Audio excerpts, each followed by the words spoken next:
नमस्कार दोस्तों, आप सभी का स्वागत है आपके अपने YouTube चैनल ज्ञान युग जीएस मंत्रा पर। दोस्तों, आज हम उस व्यक्तित्व के विषय में पढ़ेंगे जिन्होंने भारतीय स्वतंत्रता संघर्ष के इतिहास में सर्वाधिक महत्वपूर्ण भूमिका अदा की और उन्होंने भारतीय स्वतंत्रता संघर्ष को जन जन का आंदोलन बना दिया और उसे केवल उच्च वर्गीय चेतना से लेकर अंतिम व्यक्ति तक ले आकर जोड़ दिया। ऐसे व्यक्तित्व का नाम है मोहनदास करमचंद गांधी, जिन्हें महात्मा गांधी के नाम से भी जानते हैं। महात्मा गांधी पर दोस्तों भारतीय स्वतंत्रता संघर्ष में बहुत सारे प्रश्न बनते हैं, जिनमें से आज हम एक पार्ट लेकर आए हैं महात्मा गांधी के ऊपर, जिसमें हम उनके जन्म से लेके अफ्रीका जाने और वहां से लेकर भारत लौटने तक की बात करेंगे।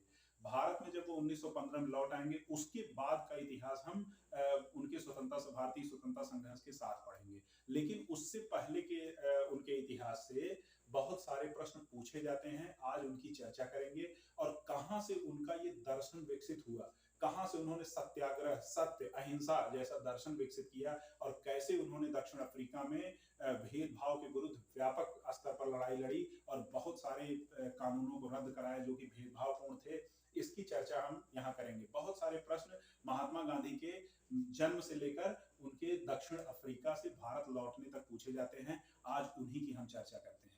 तो आइए दोस्तों, आज शुरू करते हैं मोहनदास करमचंद गांधी, जिन्हें महात्मा गांधी के नाम से भी जानते हैं।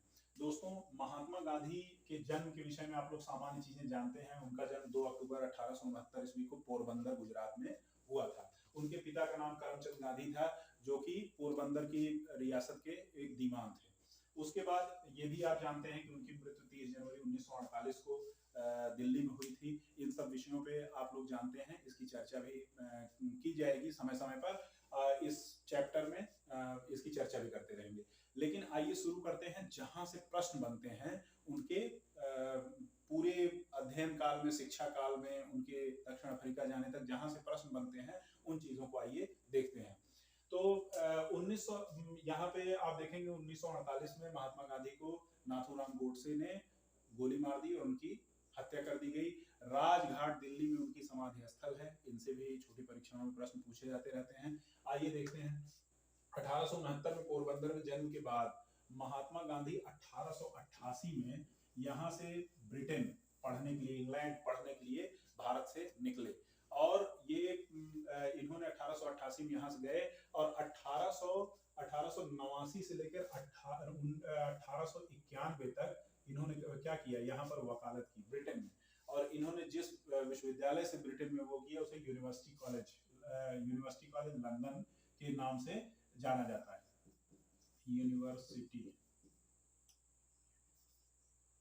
यूनिवर्सिटी कॉलेज लंदन, या इसी को इनर टेम्पल के नाम से भी जाना जाता है। Inner temple college. तो ये कॉलेज का नाम था इनके यूनिवर्सिटी कॉलेज लंदन, या फिर इसी को इनर टेम्पल कॉलेज के नाम से जाना जाता है। 3 वर्ष तक इन्होंने क्या किया, वकालत की। वकालत करने के पश्चात ये भारत लौटे और भारत में इन्होंने 2 जगह अपनी वकालत प्रारंभ की। कुछ दिनों तक ये राजकोट में रहे और उसके बाद मुंबई वकालत करने गए, लेकिन ये प्राय यहाँ वकील के रूप में महात्मा गांधी असफल रहे। इसके बाद इन्हें एक मौका मिला 1893 में दक्षिण अफ्रीका जाने के लिए। यहाँ एक दक्षिण अफ्रीका में एक व्यापारी थे अब्दुल्ला ने इन्हें अपना केस देखने के लिए दक्षिण अफ्रीका बुलाया। तो 1893 में वे दक्षिण अफ्रीका निकले और यहाँ से मुंबई से वो पानी के जहाज के द्वारा कहाँ पहुंचे, दक्षिण अफ्रीका। तो दक्षिण अफ्रीका पहुंचने के बाद इन्होंने नटाल नाम की जगह पर ये गए और नटाल में जब ये गए तो इन्होंने वहां देखा कि वहां एशियाई लोगों के साथ व्यापक भेदभाव हो रहा है। वहां किया क्या जाता था, वहां फुटपाथ पर एशियाई लोगों को नहीं चलने दिया जाता था। फुटपाथ पे इनको चलने नहीं दिया जाता था। वोट देने को उन्हें अधिकार नहीं था। कोर्ट में यदि कोई वकील आता है तो उसे अपनी पगड़ी उतार कर खड़ा होना पड़ता था। इस तरह के भेदभाव वहां के जो अंग्रेज थे वो एशियाई लोगों के साथ और वहां के काले लोगों के साथ दक्षिण अफ्रीका के किया करते थे। इस भेदभाव का महात्मा गांधी को भी सामना करना पड़ा। एक बार उन्हें फुटपाथ से बिना किसी चेतावनी के वहां के पुलिस वालों ने धक्का देकर फुटपाथ से हटा दिया, सड़क पर गिरा दिया।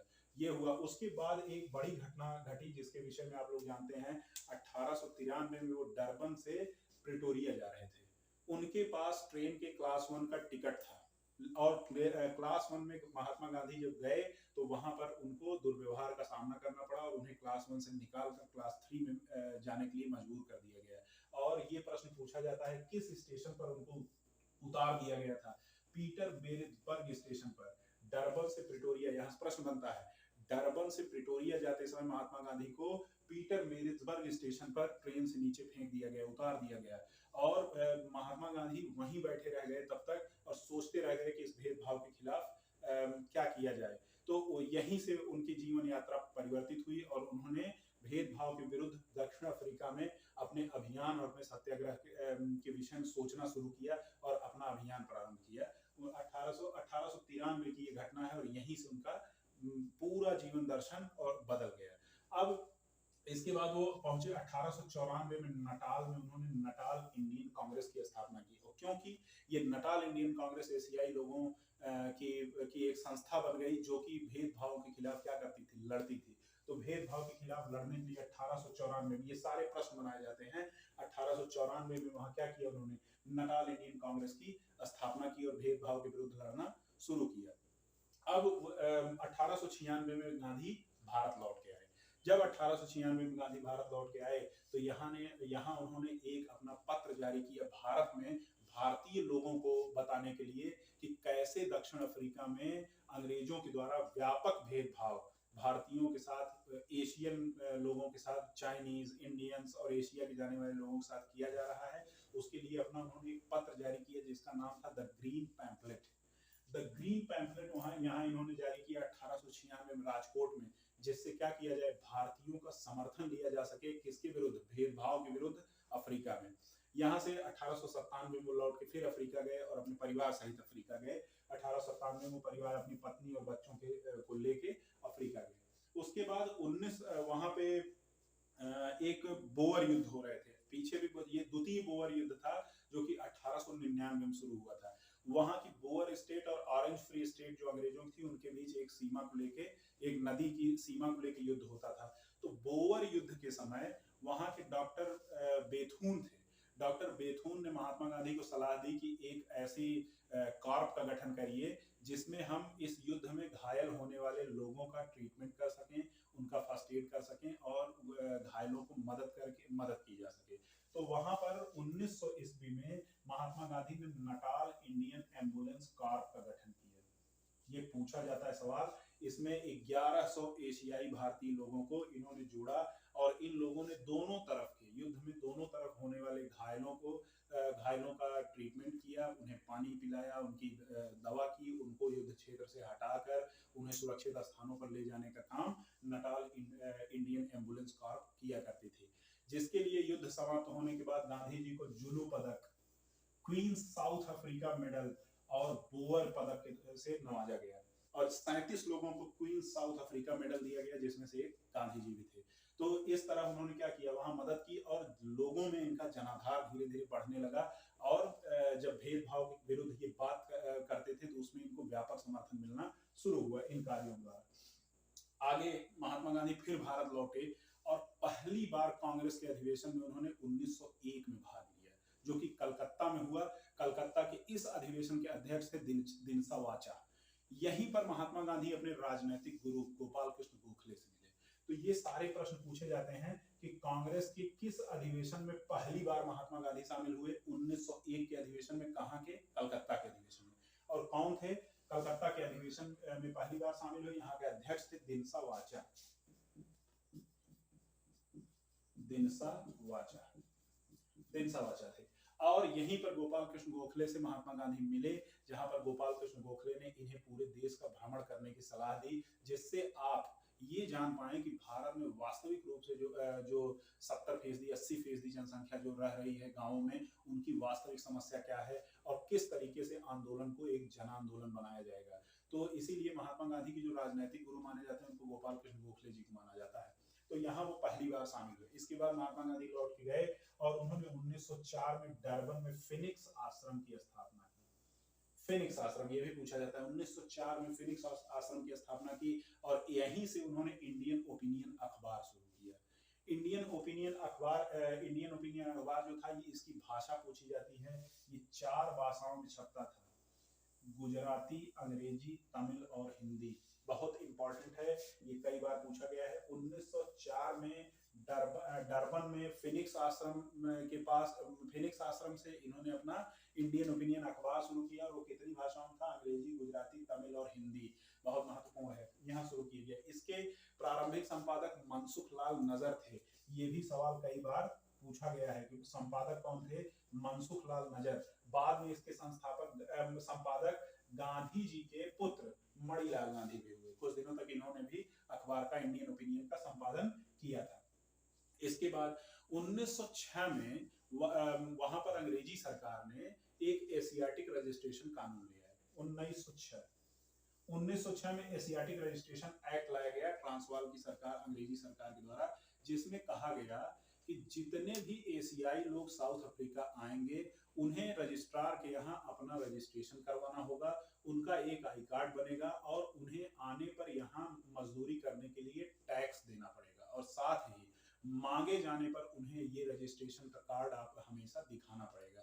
यहाँ तक कहा गया कि आप उसे अपने गले में टांग कर चलें और जिससे कि ये पहचाना जा सके कि आप एशियाई हैं। इस भेदभाव के खिलाफ गांधी जी ने व्यापक स्तर पर विरोध किया और सत्याग्रह का पहली बार प्रयोग गांधी जी ने यहीं पर किया था। ये सवाल बहुत महत्वपूर्ण है। एशियाटिक एक्ट के विरोध में गांधी जी ने सर्वप्रथम सत्याग्रह का प्रयोग साउथ अफ्रीका में किया था। सत्याग्रह क्या है? सत्याग्रह है कि अपने आत्मबल के द्वारा सत्य के लिए अहिंसा का मार्ग अपनाकर उस अपने विरोधी के सामने अपने आत्मबल से खड़े होना और गलत को गलत कहना, यही सत्य का आग्रह था, जिसमें बिना हिंसा के, बिना अपने विरोधी को क्षति पहुंचाए उसको उसके समक्ष अपनी बात रखनी थी, और उसका रुख अगर अत्याचारपूर्ण है तो उसके सामने अपने आत्मबल से तब तक खड़े रहना है जब तक कि वो पीछे नहीं हट जाता। इसी को सत्याग्रह कहा जाता है। इसकी बाद में चर्चा की जाएगी जब गांधी जी के विचारों की बात की जाएगी तब।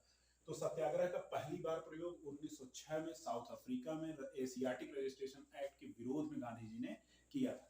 उसके बाद 1909 में गांधी जी ने 1909 में हिंद स्वराज का लेखन किया। हिंद स्वराज इनकी पुस्तक थी, जो कि किसमें लिखी गई थी? इन्होंने लिखा था गुजराती भाषा में। हिंद स्वराज का इन्होंने लेखन किया। हिंद स्वराज का लेखन इन्होंने किया था इंग्लैंड से दक्षिण अफ्रीका वापस आने के लिए। वो जो यात्रा ये कर रहे थे उसी समय इन्होंने हिंद स्वराज की व्याख्या की थी। हिंद स्वराज जो है, इनकी एक पुस्तक है जो गुजराती भाषा में लिखी गई थी, और इसमें इन्होंने क्या लिखा था? स्वराज के विषय में लिखा था। स्वराज क्या है? स्वराज, इन्होंने कहा कि स्वराज ये आपके मन का राज है। जो आपके मन का राज है वही आपका स्वराज है। स्वराज की जो प्रमुख शक्ति है वो क्या है? स्वराज की प्रमुख शक्ति आपका आत्मबल है। आप अपने आत्मबल के द्वारा आप अपने स्वराज को प्राप्त कर सकते हैं। इस पे भी, ये हिंद स्वराज पे भी बहुत सारे सवाल पूछे गए हैं कि इनकी पुस्तक कौन सी थी? हिंद स्वराज थी। तो 1909 में इन्होंने हिंद स्वराज का लेखन किया। किस भाषा में लिखी गई? गुजराती भाषा में। गुजराती भाषा में ये लिखी गई थी और इसका लेखन गांधी जी ने किया था। तो जो स्वराज का इन्होंने मतलब बताया था उसमें इन्होंने कहा कि ये आपके अपने मन का राज्य है, और आपकी जो शक्ति होगी वो सत्याग्रह होगी, और सत्याग्रह की शक्ति क्या होगी? आत्मबल होगा। इसी पुस्तक में, हिंद स्वराज में, इन्होंने स्वदेशी का कॉन्सेप्ट दिया और कहा कि स्वदेशी को अपनाने पर इन्होंने जोर दिया। और ये स्वदेशी जो था ये केवल वस्त्र तक सीमित नहीं था। ये स्वदेशी जो था राजनैतिक विचारधारा, आपकी वेशभूषा, वस्त्र, खान पान, इन सब को स्वदेशी अपनाने की बात गांधी ने कही थी। मतलब सांस्कृतिक रूप से, आर्थिक रूप से, राजनीतिक रूप से और सामाजिक रूप से सब कुछ स्वदेशी होना चाहिए। यह केवल वस्त्र तक सीमित नहीं था, वस्तुओं के इस्तेमाल तक नहीं था। मतलब हम अपने नियम कानूनों के द्वारा भारत को चलाएंगे, ना कि अंग्रेजी नियम कानूनों के द्वारा। इसीलिए अधिकांश नियम कानूनों का उन्होंने अंग्रेजी नियम कानून का विरोध किया। उन्होंने इसमें लिखा कि कैसे हम अंग्रेजी वस्त्रों का विरोध करेंगे। तो उन्होंने क्या कहा कि हमें स्वदेशी वस्त्रों पर, स्वदेशी संस्कृति के वस्त्रों पर हमको क्या करना है? जोर देना है। तो इस तरीके से उन्होंने एक व्यापक रूप से विचारधारा तैयार की जिसमें हम क्या कर सकते थे? औपनिवेशिक साम्राज्य का विरोध। अगर हम उनका, गांधी जी का ये मानना था कि अगर हम अंग्रेजी नियम कानूनों से चल देंगे तो इसका मतलब है कि आप अंग्रेजी नियम कानूनों को सही मानते हैं, और अगर अंग्रेजी नियम कानून सही हैं तो आप किस नैतिक आधार पर अंग्रेजों को भारत छोड़ने के लिए कहेंगे? तो उसके लिए कोई नैतिक आधार नहीं बनता। तो आपके अपने इतिहास में भी, आपके अपने यहाँ भी सही नियम कानूनों द्वारा देश को संचालित किया गया है, समाज को संचालित किया गया है। जो कुरीतियां हैं उनको हम छोड़ के जो हमारे सही नियम कानून और वो है संस्कृति है, हम उसको अपनी स्वदेशी संस्कृति को अपनाएंगे। इसीलिए उन्होंने गांव की तरफ चलने की बात कही, गांव से कुटीर उद्योगों की बात की, न कि इंडस्ट्रियलाइजेशन की, बड़ी इंडस्ट्रीज की बात उन्होंने नहीं कही। उन्होंने कही कि आप कौशल की शिक्षा देकर गांव में छोटी इंडस्ट्री को बढ़ावा दीजिए। जब कुटीर उद्योग बढ़ेगा तो धीरे धीरे वही लोग अपनी तकनीक से, अपने स्वदेशी ज्ञान से उसको बड़े इंडस्ट्रीज में परिवर्तित कर देंगे। तो गांधी का ये जो स्वराज का कॉन्सेप्ट था, ये कॉन्सेप्ट केवल स्वदेशी का कॉन्सेप्ट केवल वस्तु के लिए नहीं था। स्वराज में जो स्वदेशी का कॉन्सेप्ट है, हिंद स्वराज में इन्होंने स्वदेशी की व्यापक व्याख्या की है। इसी में इन्होंने लिखा था, हम जो करना चाहते हैं वह केवल अंग्रेजों को सजा देना नहीं है, बल्कि यह हमारा कर्तव्य है स्वदेशी अपनाना, सत्याग्रह करना, देश की स्वतंत्रता, इसलिए ये हमारा कर्तव्य है, इसलिए हम इसको कर रहे हैं, न कि हम अंग्रेजों का विरोध करने के लिए या अंग्रेजों को नुकसान पहुंचाने के लिए ऐसा कर रहे हैं। तो ये हिंद स्वराज इनके दर्शन की महत्वपूर्ण पुस्तक थी। 1909 में इन्होंने लिखा गुजराती भाषा में।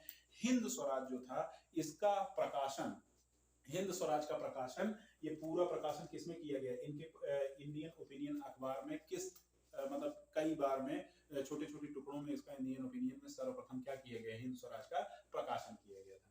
फिर 1910 में ये जोहान्सबर्ग में इन्होंने टॉलस्टॉय फर्म की स्थापना की। टॉलस्टॉय फर्म की स्थापना करने में जर्मनी के कॉलिन बॉक ने इनकी क्या की थी? मदद की थी। ये भी सवाल पूछा जाता है। 1910 में जोहान्सबर्ग में टॉलस्टॉय फर्म की स्थापना की। कॉलिन बॉक ये जर्मनी के थे, इन्होंने इनकी मदद की थी। तो ये चीज इनका वो रहा है। अब यहाँ एक चीज और बताना जरूरी है, महात्मा गांधी के दर्शन पर 3 लोगों का बहुत महत्वपूर्ण प्रभाव पड़ा। वो लोग कौन थे? सबसे बड़ा प्रभाव महात्मा गांधी के ऊपर पड़ा, ब्रिटेन के इतिहासकार थे जिनका नाम था जॉन रस्किन। जॉन रस्किन की पुस्तक अनटू दिस लास्ट, इनकी पुस्तक है जॉन रस्किन की, इसको याद रखिए, ये भी बहुत महत्वपूर्ण पुस्तक है। अनटू दिस लास्ट ये जॉन रस्किन की पुस्तक है। जॉन रस्किन ब्रिटेन के इतिहासकार हैं। इनका व्यापक प्रभाव गांधी जी के ऊपर पड़ा। बाद में इन्होंने जॉन रस्किन की इस पुस्तक का गुजराती में अनुवाद भी गांधी जी ने किया। सर्वोदय का सिद्धांत गांधी जी ने यहीं से लिया था, अनटू दिस लास्ट से। सर्वोदय का सिद्धांत क्या था? कि समाज के अंतिम पायदान पर खड़े हुए व्यक्ति का भी सामाजिक, नैतिक, आर्थिक उत्थान, और जो उच्च वर्ग है उसका भी आर्थिक उत्थान तो है, जो आर्थिक शक्ति वाले लोग हैं उनका आर्थिक उत्थान तो है, लेकिन उनका नैतिक उत्थान होना चाहिए। तो उन्होंने दोनों के उत्थान की बात की। जो तत्कालीन समय में आर्थिक सामाजिक रूप से मजबूत लोग थे, उनके नैतिक उत्थान की आवश्यकता को गांधी ने सर्वोदय में बताया। और उसके साथ साथ उन्होंने कमजोर व्यक्ति के, जो आर्थिक रूप से और सामाजिक रूप से कमजोर था, उसके सामाजिक, आर्थिक और राजनैतिक, नैतिक सभी तरह के उत्थान की बात की। सर्वोदय का कॉन्सेप्ट गांधी ने अनटू दिस लास्ट पुस्तक से लिया था, जिसको जॉन रस्किन ने लिखा था। उसके बाद महात्मा गांधी के ऊपर भगवत गीता का भी व्यापक प्रभाव था। भगवत गीता महात्मा गांधी पढ़ा करते थे, उसके दर्शन से व्यापक रूप से प्रभावित थे। इसके बाद रूस के टॉलस्टॉय के साथ, रूस के टॉलस्टॉय के साथ गांधी जी का पत्राचार होता था। पूछा गया सवाल है, तत्कालीन समय के किस दार्शनिक के साथ महात्मा गांधी का पत्राचार होता था? टॉलस्टॉय के साथ महात्मा गांधी का पत्राचार होता था। महात्मा गांधी ने इनकी 2 पुस्तकों से व्यापक रूप से प्रभावित थे। इनकी 2 पुस्तकें थी, the kingdom of God with in you, पहली पुस्तक इनकी टॉलस्टॉय की थी, और दूसरी प्रसिद्ध पुस्तक वॉर एंड पीस है। तो इन दोनों पुस्तकों से महात्मा गांधी क्या थे? व्यापक रूप से प्रभावित थे।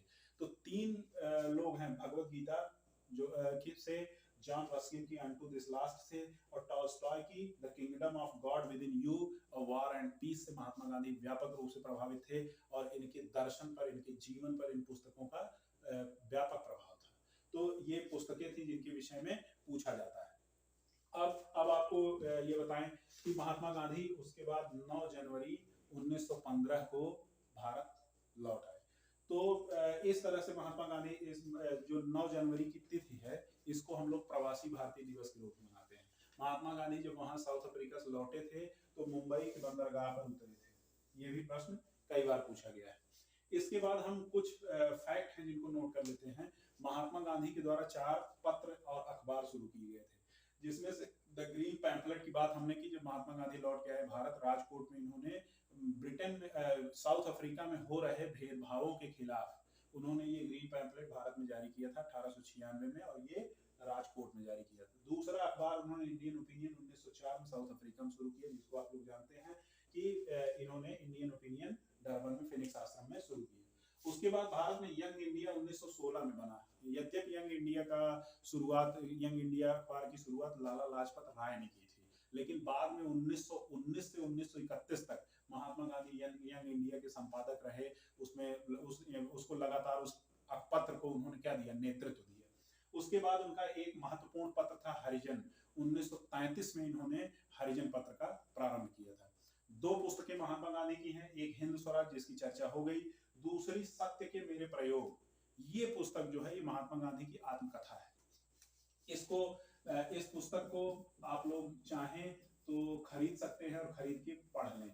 इसमें महात्मा गांधी ने अपने विषय में सारी चीजें लिखी हुई हैं, बचपन से लेकर इंग्लैंड जाने तक और इंग्लैंड से लौटकर भारत आने तक, अपने सत्याग्रह सबके विषय में सत्य के मेरे प्रयोग में इन्होंने लिखा है।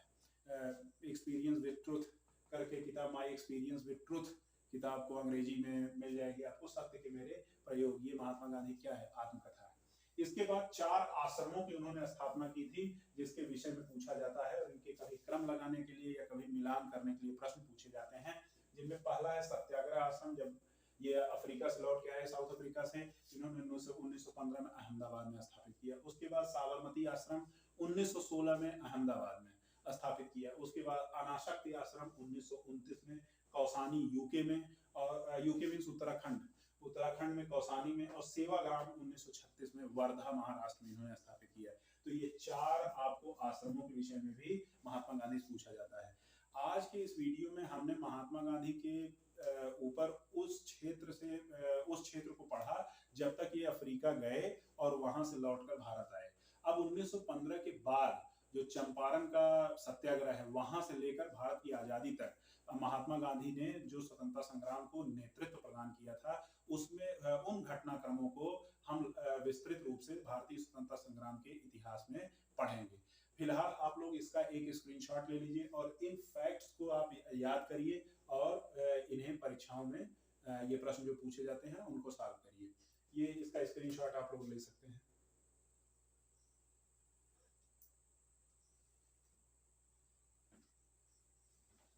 तो दोस्तों, आज का ये वीडियो हम यहीं समाप्त करते हैं। हमें आशा है कि इस कालखंड से, जो कि 1888 से शुरू होकर 1915 तक का है, इस कालखंड से महात्मा गांधी के जितने भी प्रश्न पूछे जाते हैं वो आपको इस वीडियो के माध्यम से प्राप्त होंगे।